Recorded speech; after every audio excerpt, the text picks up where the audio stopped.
Hey guys, it's me again, Orcs where we last left off. Let's see, checking. They're going off to Mirkwood now. Well, they made it to Mirkwood, talked with Galadriel. It's pretty peaceful, and Belle talked with Galadriel a bit. Now,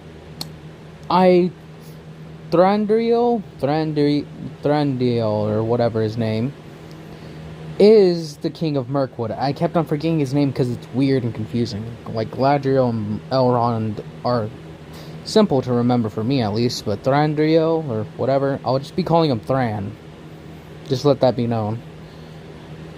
As Belle has been put to bed, Thran takes Saruman to an orc that they have captured. One of the ones that were moving through his areas because of the association with the spiders. His son Legolas and his troop became aware of the orcs, attacked them, and managed to bring back this one alive. As the orc is held in chains, with him literally just being hung up and shouting out profanities and such in black speech. He's pretty vulgar. Elrond's black speech isn't good at all. He doesn't know a single word. But Saruman does. As the orc starts to speak in black speech, Saruman returns in speaking back to him. Like I said, the wizards don't believe in dark magic, and black speech itself is pretty bad from what I can remember. It can be evoked, like it's a very bad language to know. As the orc stopped smiling, as he realized, oh, this guy can speak it. So he just returns to speaking English. I just say it like that. He speaks English. Then Saruman starts to interrogate him, using some methods of interrogation he knows. Knife to throat and all that.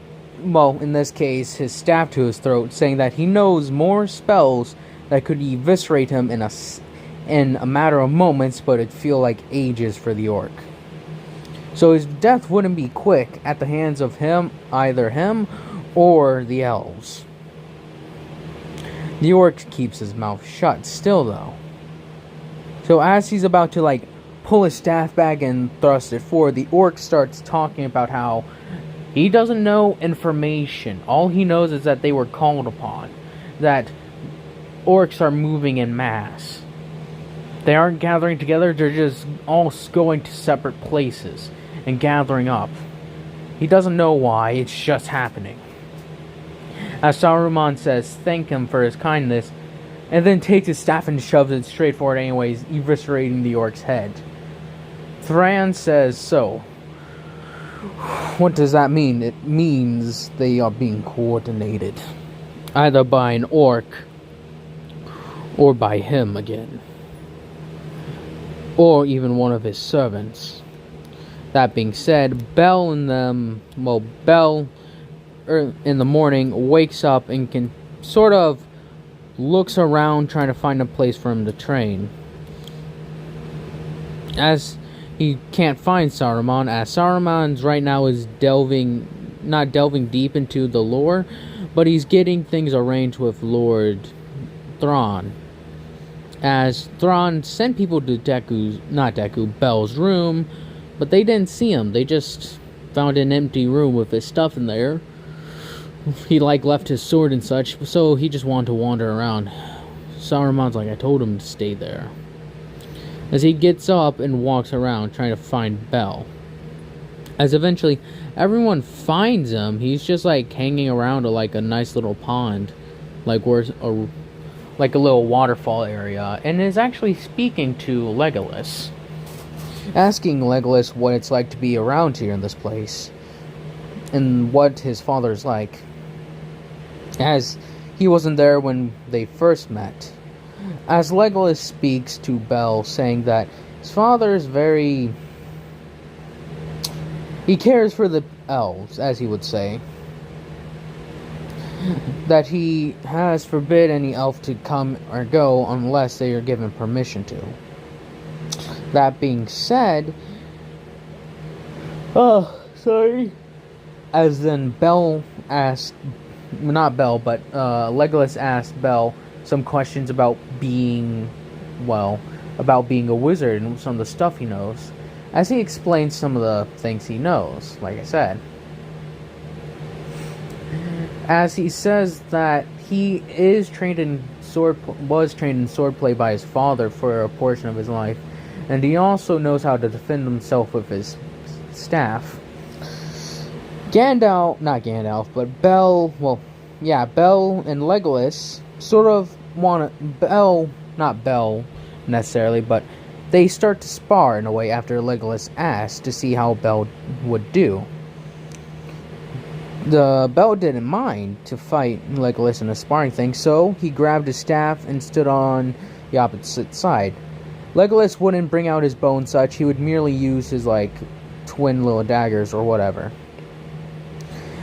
As he comes actually very quickly, and Bell is outmatched pretty quickly in the sense of his swordplay and movements are more graceful and less clunky than Bell's own.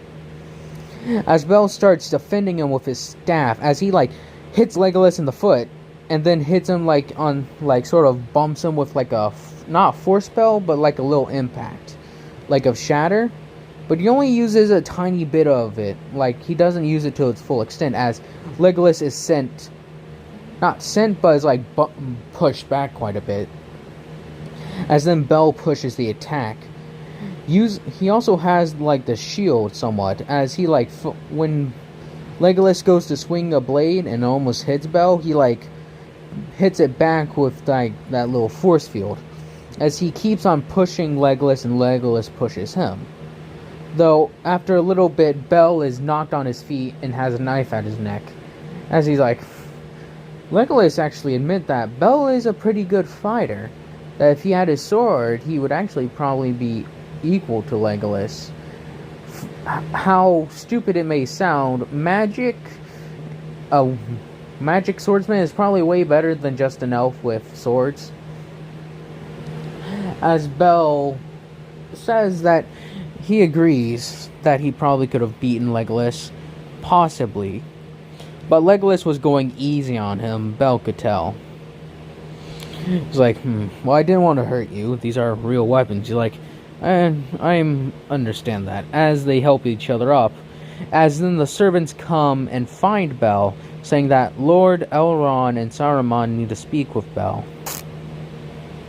As Legolas comes and joins them. Well, Elrond wanted to see Legolas, Saruman needed to see Bell. So as they make their way to the room, walking pretty much side by side together, as Bell ran and grabbed his sword and such, as he had to gather all his gear, because he thought they were leaving. Saruman's why did you bring your gear? He's oh, I thought we were leaving. It's no, not yet. As then Legolas questions his father why he's needed. Not Elrond, but Thran telling him that he and his troops are supposed to go on patrol soon. He's oh, forgive me, I forgot. It's no worries. Saruman, Bell, I wish to teach you a bit of a language. As he's alright. He's I wish to teach you about black speech. He's black speech? It was devised by the Dark Lord for his servants to speak. Very few actually use it unless they're true servants, or those who wish to be able to understand true servants who typically speak in black tongue or black speech. So as Saruman sets out to tell Bell and teach Bell a little bit about black speech and some of the basics, Legolas and his team go out and hunt more spiders and orcs, clearing them out, but they lose one guy to a spider that came out of nowhere and pounced on him and pretty much killed him. After a week of staying there and Bell practicing with Legolas, actually getting quite a bit better at swordplay thanks to this training with Legolas. As then it's well, Lord Thrawn, We must be on our way. Sorry. We must be on our way. Our time to return to the Citadel is now. It's like, I understand.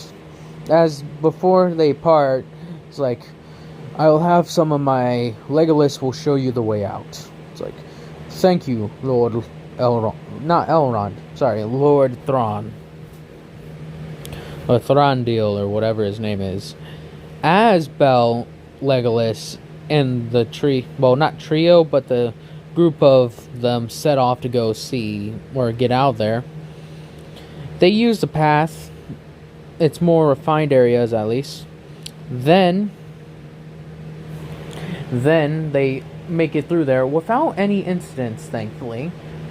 As after that, also, no spider jumps out, no orcs. They're doing good. Sorry. As when they make it out of the forest, Bell and Legolas part ways after saying their goodbye, and Saruman and Bell rush off. It's like, now Bell, we must hurry. It's like, yes, Master Saruman, as he goes after Bell. Not Bell, but after Saruman pretty quickly. Following Saruman all the way, as it takes weeks to get back to Rivendell, as there have been more orcs and more creatures showing up. Mirkwood is a dangerous place in its surrounding areas. So, come on. As Bell and Saruman set off, like I said, within a few weeks they make it there. Then they speak with Lord Elrond about how other places are doing, and that he talks about how the roads seem to be getting more dangerous around Mirkwood, and orcs are seeming to get better and better equipment every time they fight. Elrond says, I do not know. It is a slow progression, to be sure, but they will have to see. That being said, Bell and Saruman, quickly after like a couple of days of rest, go and ride off towards the Citadel, taking a few weeks to get there. The other places around the villages and such are still staying safe, thankfully, but it is still difficult. As they arrive back, Radagast is very excited to see them. He's like happy he isn't left here all alone. Now, as for Bell and Saruman, well, what happens there is that Bell gives Radagast like a hug. The two of them coming to see each other as brothers, and Saruman saying, yes, I must report the findings to the council. It's like, yes, Master Saruman. And Bell, I will. Damn it. I will be teaching you more later. Understood? He's like, yes, Master Saruman. As Saruman quickly sets off, leaving Radagast and Bell by themselves. Radagast has learned quite a bit more magic in this time. Learning more nature spells and such. Like how, instead of just ensnare and such, he also knows how to call upon animals. Yeah, call upon animals and use stuff like that. Like I said, his offensive skills aren't the best, but their defensive skills are pretty decent. As Bell and... as they stay there for several months, just training. Now, Bell at this point is 17. Oh, dang it. Oof. Levi made him 16, now he's 17. I'll say that's a decent place. As when Bell and them have been training even more. And Bell has actually made some requests for some armor. Some lightweight armor. That way, if an orc ever did get a chance to get too close for comfort, it didn't immediately stab him and kill him. He's been also Saruman has been teaching a black speech and some things about poisons and such, because orcs are known for using poisoned weapons. Some of them, at least. Like, Morgul blades, I believe is what's known, is that I don't know if they have poison. Well, I guess they have a form of poison. And he's been teaching Bell how to deal with those, just in case he or himself were ever infected by one. Bell is learning, memorizing a lot of this stuff. As it's so what's next, Master Saruman? That armor request you have put in for. The armor is getting ready. You'll have boots, metal gauntlets, and a thing of chainmail to wear. Yes. Is there anything else that we're going to be doing? We shall be moving to the land of the dwarves, in the mountains. Some wizards reside there, not of the orcs, not of the dwarves, but they do have a deeper understanding of the orcs that live there. And they have a massive and a lot of goblins there as well that hide out. As Saruman explains that they say that not goblins, but the orcs and such are making their ways to areas where they're starting to group up in mass. So they're going to go see if they've noticed something similar there. So it will take them a few months to reach the place. The citadel was close to the elves because it was originally made by the elves, because they had a few mages that thought it would be a good idea to pool their collective knowledge. Then eventually other races other things like humans, animal people and such started coming around, just wanting to be wizards and gain access to their knowledge. So it eventually just became a city for where wizards and such would go. As Bell and Saruman make way, as they go past several villages that have been abandoned due to everything. Radagast is again left alone. He's kind of upset that they have to still leave so soon, but he understands. They were given a mission by the council and they must see it through, as Saruman explains it. Bell is still learning a bit of black speech, and he knows what could be considered for a novice quite a bit, because Saruman told him it would be useful to have this in the future. He also has pretty much memorized how to cure a Morgul wound, Morgul blades and such that wound you, and it is difficult even for those who have great he knows herbs and such that would do well to heal that. So he's memorized that as well. And like I said, black speech is doing well. So yeah, he's doing pretty well when it comes to magic. He knows a few things. He knows what is that thing called? I remember it. Oh, what was it called again? Let's see. Firebolt, magic bolt, magic blast. I'll just say is what that thing is. Thunderbolt, lightning strike, I guess would be a best one. Saying that, sort of like chain lightning from Skyrim. That one's a bit more difficult to do, as it takes a little bit more energy and focus to have it go between things. But since since some orcs are wearing metal, it's much easier to have it attracted to them. So as that's all done, Bell and Saruman take months, at least a month to get to the Dwarven lands. As they ride there, and things have quieted down, so they're trying to ride as long as possible, but also give the horses a break when they need it. Saruman and Bell make it there eventually, as Saruman teaches Bell about black magic, not black magic, but black speech, And Bell pretty much answered questions that Saruman throws at him about how to cure Morgul weapons and poisons. It's like, well done, Bell. It's like, thank you, Lord Saruman. As then he talks about now a bit of earth magic, like the ensnare that Radagast uses. Talks about how to use the rocks, as he says, put your stuff on the ground and smash it like that, as he creates a wall of rock. As he's like, then what's the point of shield? Well, this wall will stay up no matter what. It's like, oh, I see.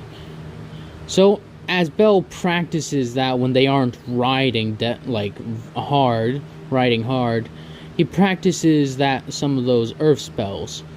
Ensnare, spike, wall, stuff like that. As like he hasn't learned any of those like big ritual things that take like several minutes for you just to chant. He just uses quick ones that would prove useful in combat, like a earth wall, firebolt, fireball, etc. Being adept in those. With that being said, he and Saruman eventually make it to the Dwarven lands. They run into a few orcs. Like I said, nothing too big, since they're only like very small parties of orcs. And if they see a big column of orcs, they typically try their best to hide and wait for it to pass. That typically working. Till one night when they're camping, they get attacked by a troll wielding a giant club. As it's like, Master Saruman, what do we do?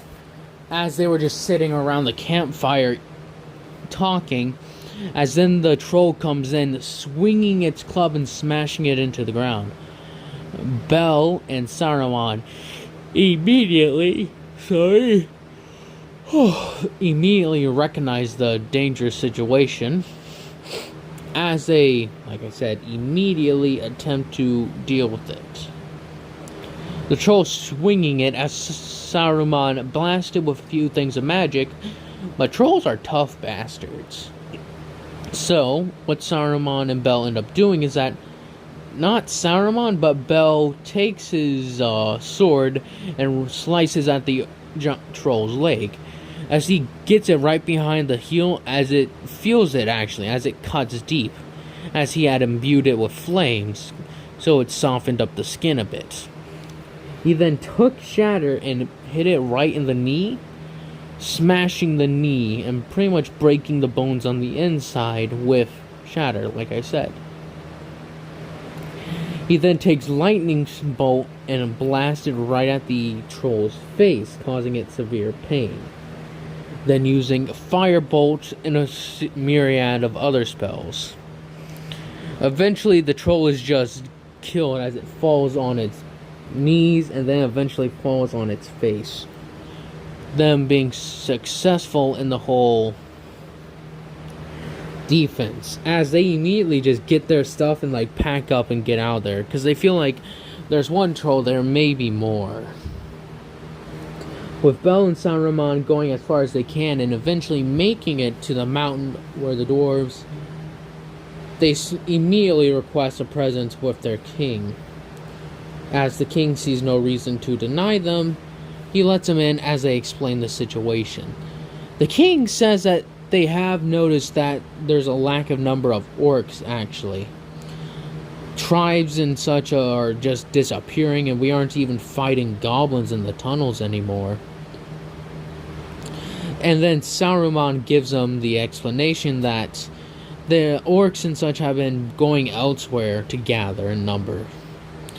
And it is believed that they are being led once more. The dwarf, being up about this, pretty much says, General, as he speaks to one of his advisors, get the dwarves ready. Have the army on standby just in case they ever launch the attack. Saruman tries his best to ease the heart, well, not heart, but the mind of the dwarf, but is to like stay on guard. Oh, sorry. Human settlements have been attacked. A few of them have been destroyed, and even the elves are having their troops attacked by the orcs, or their lands somewhat being invaded. Myriad of beasts are starting to attack us, and trolls have apparently been making an appearance by the information that we have gathered. He's like, And you wish for me to help? No, like I said, be on standby. If it is true that the orcs are being led, your help would be appreciated, though. He's like, I'll call up whoever I know. Well, I'll call forth the soldiers and such. There are many young green, as he says, green dwarves here. Or, I guess what's the terminology a dwarf would use for a young one? Instead of just calling them green, I guess some of these untarnished stones, I would say, or something along those lines, could do with some battle if necessary, as several, like I said, dwarves are known for liking battle, most of them at least, and smithing. So as this is heard, they immediately want to get it done. So they get as many troops as many young ones that wish to fight, and they're outfitted. And they'll say they'll be on standby if the call ever arises. As Saruman thanks them and asks if they may be able to have a place to stay and rest, the king more than welcomes them to stay in his own personal housing. He has a large place to stay, after all. As Saruman and Bel bow their heads and thank him. I know you guys are probably seeing a pattern where I stopped this, but yeah. Anyways, I hope y'all have enjoyed this. Hope y'all continue to enjoy this, and I hope y'all have a nice day, nice night, nice life.